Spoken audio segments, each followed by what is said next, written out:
التسديده الاولى والمحاوله الاولى.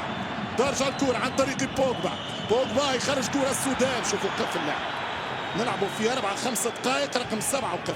بعد التعليل كره شويه ياسر عوض قال خليها. هذا هو ابيا نجم الكره الغانيه السابق.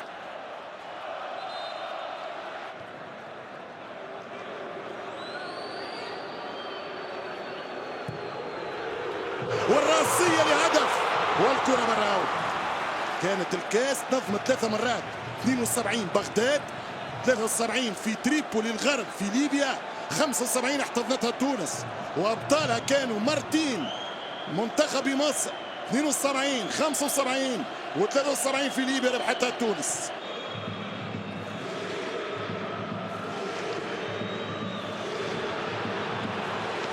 وهنا ذكاء جزائري يستدرج المنتخب السوداني، يرمى مرتدى بولبينا، عادل بولبينا والكرة خطيرة والركنية، ركنية للخضر، أول فرصة في المباراة.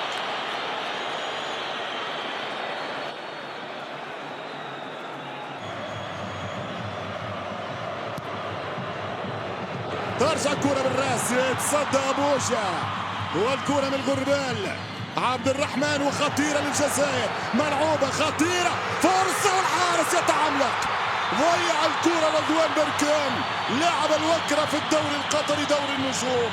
يا رضوان، هذا هو الحارس اللي كان اساسي منجد النيل، لكن خرج للإصابة ويدخل بديله محمد النور أبوجا.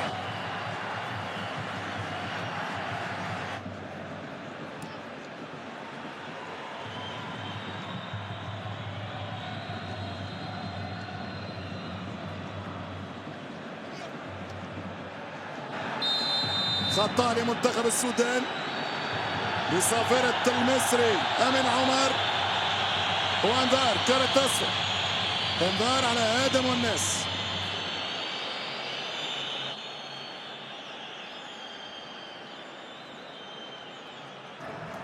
كرة بالراس والثالثة بالراس والهربة عن طريق حلايمية، يمشي أو عن طريق بولبينا الحارس، رجل الشوط الاول ابوجا. شفت رب ضارة النافع، ممكن لو لعب النيل ممكن لو ما تصداش لكل هذه الكرات، سبحان الله.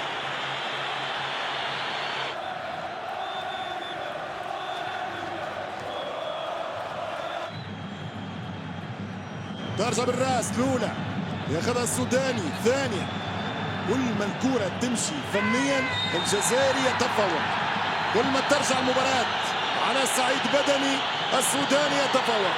آدم والناس كرت أحمر، والناس كرت أحمر للانذار الثاني. كانت مجانية من والناس، كانت مجانية من آدم، كرة بعيدة لا تشكل ولا خطورة، أنت عندك انذار لازم تلعب وعينيك فوق راسك، مش ممكن آدم والناس يقلب المباراة على مستوى حساباتها.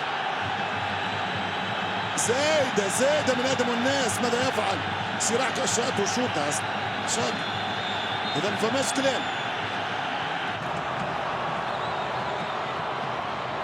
المنتخب السوداني روفا وصل كرة خطيرة، هذه يمشي العرضية صعبة، مش ممكن الحارس يتصدى الحارس، كرة كانت صعيبة على الفريق.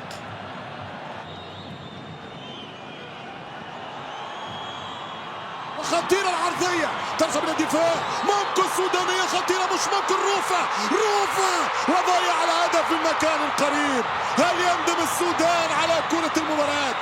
ماذا أدر روفا؟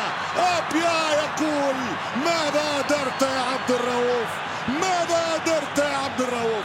أخطر كرة سودانية، هذه كرة مباراة للسودان. شوف الكرة رجعت سنترال، يضرب الكرة الغربال، وصلت لعبد الرؤوف، كانت قريبة جدا. محاولة كرة خطيرة ترجع في منطقة الجزاء، ما زالت الإمكانية عن طريق اللاعب كرشوم، ما زالت الفرصة ضاعت الكرة، تبقى سودانية، سيطرة ميدانية للسودان في هذا الشوط الثاني. الإقصاء أثر كثيرا، يمشي روفا يشوط كرة ولكن برا أوت، لا باس بالنسبة لفريد الشحات. ورا من عبد الرؤوف، هذا هو عبد الرازق روفة.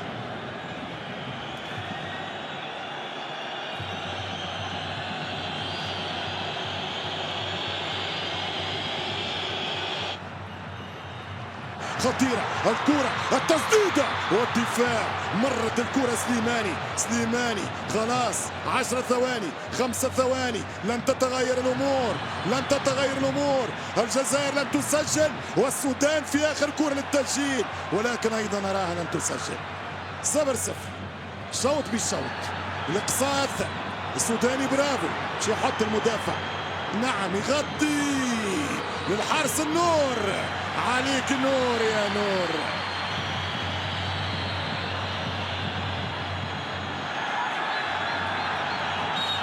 رسميا الحكم المصري امين عمر يقول لا غالب ولا مغلوب. الجزائر والسودان 0-0. حامل اللقب يبدأ بنقطة والسودان يبدأ بماتش كبير. تحياتي لكل المشاهدين عبر قنواتنا، تحية للجماهير الرياضية. أجواء جماهيرية خارقة هنا في الريان، صنعتها جماهير الجزائر وجماهير السودان.